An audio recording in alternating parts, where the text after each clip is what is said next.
Okay, this is a reaction video. This is from Passport 2. 4 things you should never say in Germany. Please click like, share, and subscribe for them as well as down there for me. I would appreciate it. Let's see what this has to do. 4 things you should never say in Germany. Ever having a good relationship with a German? Well, be sure to say these things in Germany.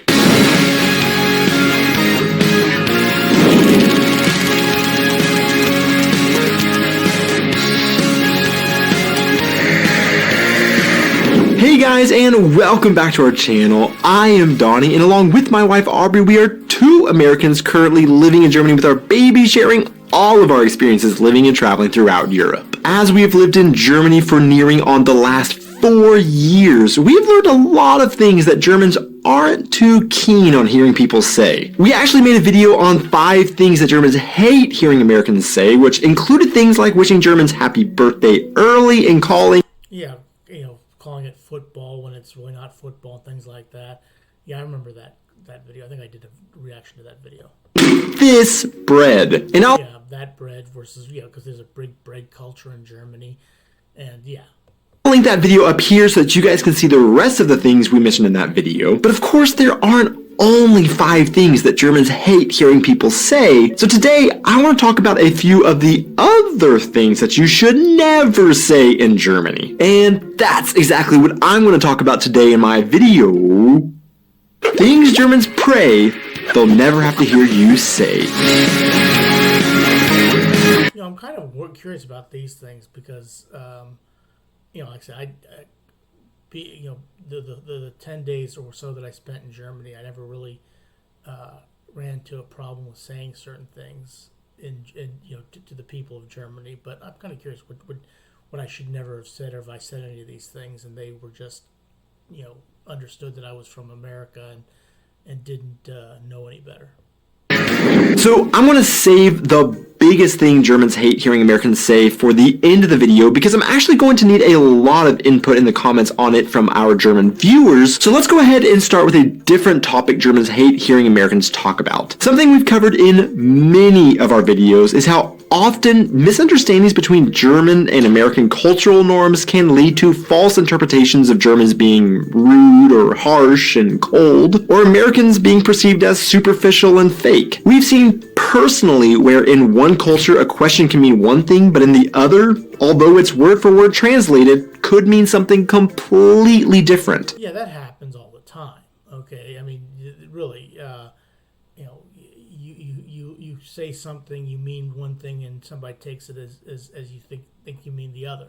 One of these cultural differences is something that we have covered in depth in other videos, but of course, it is the difference in how Americans and Germans interpret and use the question, how are you? However, there's another thing that Germans hate to hear from Americans, and it's, we should get together sometime soon. Okay, no, not because Germans dread the idea of having to get together and hang out with an American, but for a German, if you say, hey, we should grab a coffee soon, or let's get lunch sometime, or something vague like this, they will take it very literally and will expect to make those plans with you right then. Whereas for an American, they never actually intend to make those plans. Yeah, I mean that is something, because like I said, if you say like, let's get I have a friend, we'll get together, we'll do this again sometime. Okay, and we may never do it, or we may do it a couple months down the road, or we may do it this weekend. It is something vague that it doesn't mean a whole lot. But yeah, I can understand where he's talking about. Now, of course, Germans really shouldn't be faulted for thinking this American really wants to make plans. I mean, after all, they are saying they want to make plans. But from an American cultural perspective, I think this article explains it well by saying this is just a friendly gesture, a way to say, hey, I like you. For Americans, since this is built into our culture, we know the difference between a real invite for a hangout and the what seems like an invitation, but actually just is saying, Yeah, I mean, usually if you want to get together, like, hey, let's do something on Saturday. You're more specific. You say, let's get together on Sunday. Let's get together on Friday. Let's get together Saturday night. Okay, that's how it's done. If you just say, let's do it soon, it's, maybe we'll do it, maybe we'll not. We'll figure it out. Okay, but yeah, I guess from a German perspective, you say, let's get together soon, or I'd like to. they probably would take it literally, meaning let's make plans right now, right then and there, when the American probably doesn't think like that. I like you. If an American actually intends to make plans, it will be very specific, like, hey, would you want to grab coffee next Saturday in the afternoon? Whereas if they are just wanting to express they enjoy talking with you, they will say something vague like, let's grab a coffee sometime. Now again, I get where Germans' frustrations are coming from now that I have lived amongst their culture and seen how they don't say things like this without meaning it, or don't really say things that could be socially ambiguous like Americans do. So for them, they can be very confused whether someone is serious or not. But this is again something that is just simply a cultural difference that I understand why we as Americans do it, and I appreciate it. But I also see why Germans hate to hear American ambiguity in conversation. Yeah, again, that is a cultural norm. That is a cultural difference. I didn't have that problem because I wasn't there that long. But still, yeah, I can understand where the German would say, hey, let's get together sometime soon. When do you want to do it? You know, it is what it is. Real quick, I want to thank all of our patrons and YouTube channel members. I really appreciate all of your support in helping me bring you this content. And if there are some of you looking for other ways to support this work, simply hitting the like and subscribe button really goes a long way, and I would really appreciate you doing that. One of the Yeah, I would like that as well, for me as well. But for Passport 2, please click like, share, and subscribe as well as for me as well. I would appreciate it. Shocks of moving to Germany was first experienced in my German classes. We would be sitting in our school in the middle of winter when all of a sudden the teacher would walk over and open all of the windows to let fresh air in, and thus freezing us out. We also noticed in our rental agreement for the homes we've lived in Germany that they have had special notes in them describing how we need to open all of the windows in the house periodically. As I dug more into this unique practice I had never heard of in the US, I found that yeah, in the United States, you do, if you're in the dead of winter, it depends on where you are. Again, I'm in Florida and it's 70 degrees all the time. Who cares? But if you're in Ohio like I am during the winter time, where it's 20 degrees or something like that, or or actually below zero, you don't open the window. Okay, that's something you just don't do. Okay, but in Germany, I guess you do that. So one thing Germans hate hearing people say is, let's close the windows. We don't need this fresh air. Okay. Yes, if you're talking about the summer months, yeah, let's open the windows, get fresh air in.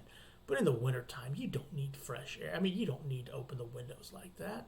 I've never actually heard someone word it like that, but Germans definitely don't like it when someone doesn't open and air out offices, classrooms, or a home every once in a while, and to say that they don't see the need to do so. Lüften is the German practice of opening up windows to let fresh air in. There can be multiple different ways of doing it that all come with their specific terms, like opening all the windows in a building at once to really get the air moving, or opening up just one window in a room as a few examples. But why do Germans do this? Well, really the better question Germans are probably wondering is, why wouldn't one do this? And well, it's, look, I can understand if, like, say you burnt something and it's in the wintertime and you lift open your window to air it out. That I can understand for 5 or 10 minutes, something like that. But you don't do it during the winter time. It just doesn't make a whole lot of sense to freeze yourself. It doesn't. It really. It's not worth it, in my opinion. But that's me. I'll get to that in a second, but basically, Lüften can have multiple reasons for doing so. One may be because in the summer, since most German homes don't have air conditioning, it can let a cool breeze in the house. Or because of the way that German homes are built, humidity can build up in a home and you need air out of place in order to prevent mold growth, especially after things like showering. Or simply because fresh air is good for you and your brain. And actually, I would love for our German audience to let us know in the comments just how often they open up windows and let in fresh air during the day. Now, yeah, I mean, it's look, I don't have my windows open right now. I really don't need them open because I'm perfectly comfortable the way I am. But nowadays, within the 70s, like we are right now, we got a breeze out there. I may open the windows this afternoon and let the fresh air in. This is a perfect time to do it. But I don't do it during the wintertime. That doesn't make a lot of sense. In the US, we generally don't open windows because air conditioning cycles the air in a home, and especially in the summer in the South where we are from, when it is over 40 degrees Celsius outside and you have used aircon to cool down your home, you aren't about to waste that money and open the windows to lose all of your cold air and let all the hot air in. Now, sure, in the spring on a beautiful day when aircon isn't needed, we might open a window, but from where I am from, that was more of a special treat to open a window on a particularly nice day rather than a standard practice like in Germany. You know, the other thing is, like you said, like, you know, where Germany is located, like the United States is like here, Germany's up here, okay? And so I can understand why they don't need air conditioning. Now, when I was in Germany, it was during the World Cup in 2006, and it was hotter. It was pretty hot, and you could have used air conditioning, but you really didn't have it. So, but you don't really need it throughout the year, okay? You don't need air conditioning, so that makes sense. When Americans first travel to Germany, they want to get their fair share of German food, starting with the 3 most important German foods to Americans. I think one of them has to be sausage. One of them has to be because that's one of the things that I thought it was a sausage. I'm trying to think of the other two would be. Wouldn't be sauerkraut, would it? Bratwurst, beer, and Wiener Schnitzel. Wait. Okay, I don't know if I really wanted Wiener Schnitzel. I had a beer and I did have a sausage, so I did have that. Wiener Schnitzel? In Germany? Yup! That's another thing that we have learned Germans don't enjoy hearing people misconstrue as German, and part of their frustration is the fact that a word in the name of the dish should be the clear indicator that this is in fact not a German dish. Okay, this is getting a little nitpicky because a schnitzel definitely is a classic German dish in many parts of Germany that you can find at nearly every German restaurant in Germany, but specifically a Wiener Schnitzel is Austrian. Oh, and the word that... Okay, I mean, I didn't want or try and get a Wiener Schnitzel, but okay, I you know, if you don't like, it's Austrian, not German. Okay, fair enough. Gives that a way that Americans wouldn't understand? Well, Wien is the German name for the city we call Vienna in English, the capital of Austria. There are conflicting stories about the origins of Wiener Schnitzel, like an Austrian general discovering it in Italy and bringing it back to Vienna, but this is often refuted. However, the term Wiener Schnitzel can be found in Austrian cookbooks dating back to 1831. One thing that often gets overlooked or misunderstood by tourists in Germany is that often on food menus in Germany, you will find the list of schnitzels, meaning pounded out and fried meat, and rather than Wiener Schnitzel, you will actually find Schnitzel Wiener Art or Wiener Schnitzel vom Schwein, a subtle wording difference that makes a big difference. A true Wiener Schnitzel is a legally protected term in both Austria and Germany to refer to a slice of veal coated in egg, flour, and breadcrumbs that's then fried. If it is not veal, like what you will mostly find across Germany where they are commonly prepared with pork among some other meats, then it is not a Wiener Schnitzel. So if you come to Germany, sure, find yourself a Wiener Schnitzel or a Schnitzel Wiener Art, but just don't go around telling Germans you are eating their authentic cuisine because they might. Okay, so you know, if you say that I ate Wiener Schnitzel, which is an authentic, they're going to say no. It's you know, okay, fair enough. I don't understand why people get that upset about it, but okay, it is what it is. You know, Wiener Schnitzel is an Austrian dish. It's not a German dish. Consider it, you know, noted and accepted. Thank you very much. I now know something I didn't know. I always thought I didn't really think about having Wiener Schnitzel when I was in Germany.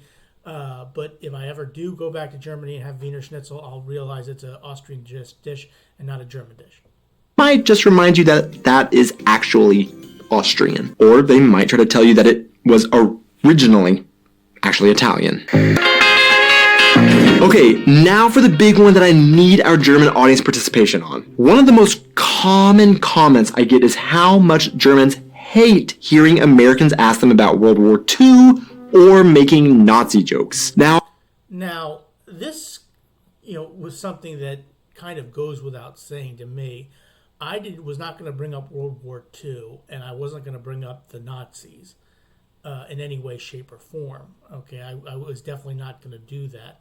And I have done a video with Feely from Germany where she talks about what they talked about, what they taught in school in German. And they actually taught quite a bit about World War II in Germany. But yeah, I was never going to bring it up to the German people about World War II. I thought like I said, that the German people were very, very friendly, and certainly not what I think about when I think about World War II.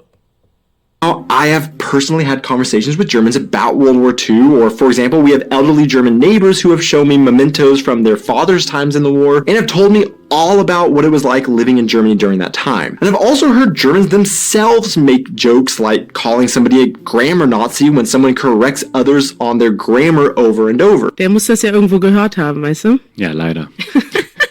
Seit wann bist du denn so ein Grammatik-Nazi? So this is where I would like Germans to comment their thoughts on the subject in the comments below. 1. What have been appropriate or not appropriate ways you have actually been asked about World War II? And 2, as the war gets farther and farther removed from us in time, have you felt like jokes like grammar Nazi or soup Nazi are starting to actually become more acceptable to younger generations in Germany who have maybe less connection to the past than older generations have had? Yeah, that's a good question. I mean, grammar Nazi, soup Nazi. In fact, a couple of years ago, I was in Buffalo, and I was just happened to have my it was during COVID, and you had to have your mask on, and my mask was bothering me or something. I had to take it down. I just asked a question. You're ready to put it back on. And he goes, "You need to have your mask on." We called her the mask Nazi. But yeah, I'm kind of curious.